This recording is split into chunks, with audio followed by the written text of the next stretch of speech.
Так, сегодня мы погружаемся в источники, посвященные, совершенно удивительному тексту. XI век, поэма «Кутат-Губилиг».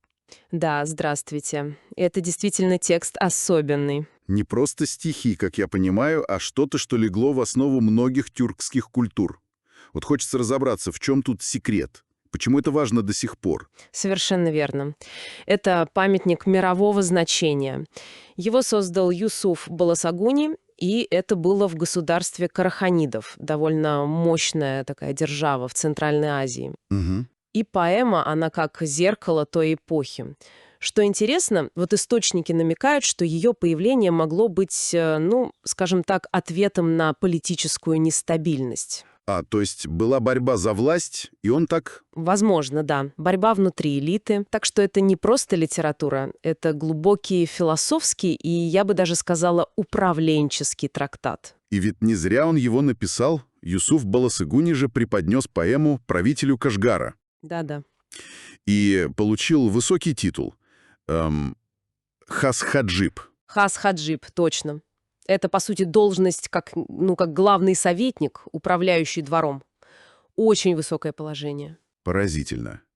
И еще ведь язык, метрика. Это же первый известный случай, когда использовали арабскую метрику арус. Да, арус. Но, что важно, адаптированный под тюркский язык. Именно. Под караханидско-уйгурский — это же один из ключевых тюркских языков того времени был. Совершенно верно. Хотя сам автор, надо сказать, был довольно скромен. Считал это лишь таким, пробой пера по сравнению с великими арабской и персидской литературами. Интересно. А как же понять саму поэму? Ее вот эту глубину? А ключ — это ее аллегорическая структура. Понимаете, там не просто персонажи. Это идеи и концепция. То есть? Смотрите, в центре 4 фигуры. Они ведут диалог. Правитель Кунтогду — это сама справедливость, истина. Так. Его визирь Айтольди — это счастье, или благосостояние народа. Ага. Сын визиря Агдулмуш — это разум, мудрость, наука. Разум. Да. И еще аскет Адгурмуш, он родственник визиря, он символ терпения, умеренности, и такой духовности, упования на Бога. Так вот оно что. То есть это не просто перечень добродетелей, а целая система. Получается, Юсуф Баласагуни через вот эти аллегории предложил свой рецепт идеального государства, где одно без другого не работает. Именно так. Справедливость без разума, счастье без духовности — все это неполноценно. Это его ответ на, скажем так, хаос эпохи. Понятно. Он показывает, что для гармонии нужна вот эта сбалансированность всех начал. Через их диалоги он исследует и смысл жизни, и этические нормы, и правила поведения. Это же прямое наставление правителям. Как служить народу, опираясь на гуманизм, на мораль. Да-да. То есть это такое, своего рода учебник для лидеров того времени. Но ведь не только об управлении там речь. Что еще нужно было для этого идеального общества по Баласагуни? Безусловно, знания, образование. Автор с таким восхищением называет науку бездонным морем. Ух ты! Он прям подчеркивает, только через познание человек возвышается. Знания ценятся везде, в любой профессии. И, конечно, рядом со знанием идут честность, скромность, трудолюбие. Ответственность за слова. Да, соответствие слов и дел — это все часть вот этой системы гармоничного общества. И вечные темы тоже он затронул. Семья, брак. Я читал, что советы по выбору жены там делают акцент на характере, на уме, а не на богатстве.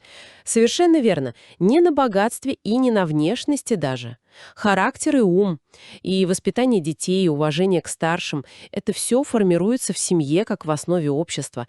И даже размышления об быстротечности жизни там есть. То есть поэма охватывает, практически все сферы.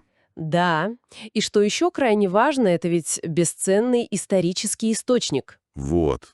Об этом я тоже хотел спросить. Текст дает нам живую картину, жизнь, культура, обычаи, язык тюркских народов, государства караханидов. Мы можем прямо заглянуть в их мир. Здорово. И какое счастье, просто удача, что до нас дошли 3 рукописных экземпляра. 3. Да. Один хранится в Вене, он написан уйгурским письмом, и еще 2 каирский и наманганский, они уже арабским письмом. Это позволяет исследователям сравнивать, работать с текстом. Потрясающе. Получается, «Кутадгу Белик» — это, действительно гораздо больше, чем просто поэма. Это и философия, и политика, и этика, и история. Все вместе. И упаковано в такую изящную аллегорическую форму. Настоящее благодатное знание, как и переводится название. Совершенно точно. И вот, может быть, мысль для наших слушателей, над чем подумать. Смотрите, перед нами система управления с Зелингового века. Она основана на справедливости Кунтагду, благосостоянии Айтольди, разуме Огдулмуш и духовности или терпении от Гурмуш. Да, этот квартет. Да. И вот вопрос. Насколько эти принципы, этот баланс четырех начал, могут быть актуальны? Или как их можно переосмыслить сегодня, в 21 веке? Ведь у нас совершенно другие вызовы и перед обществом, и перед лидерами. Действительно интересный вопрос для размышления. Баланс справедливости, благосостояния разума и духовности. Что ж, спасибо, это было очень глубокое погружение. Спасибо вам.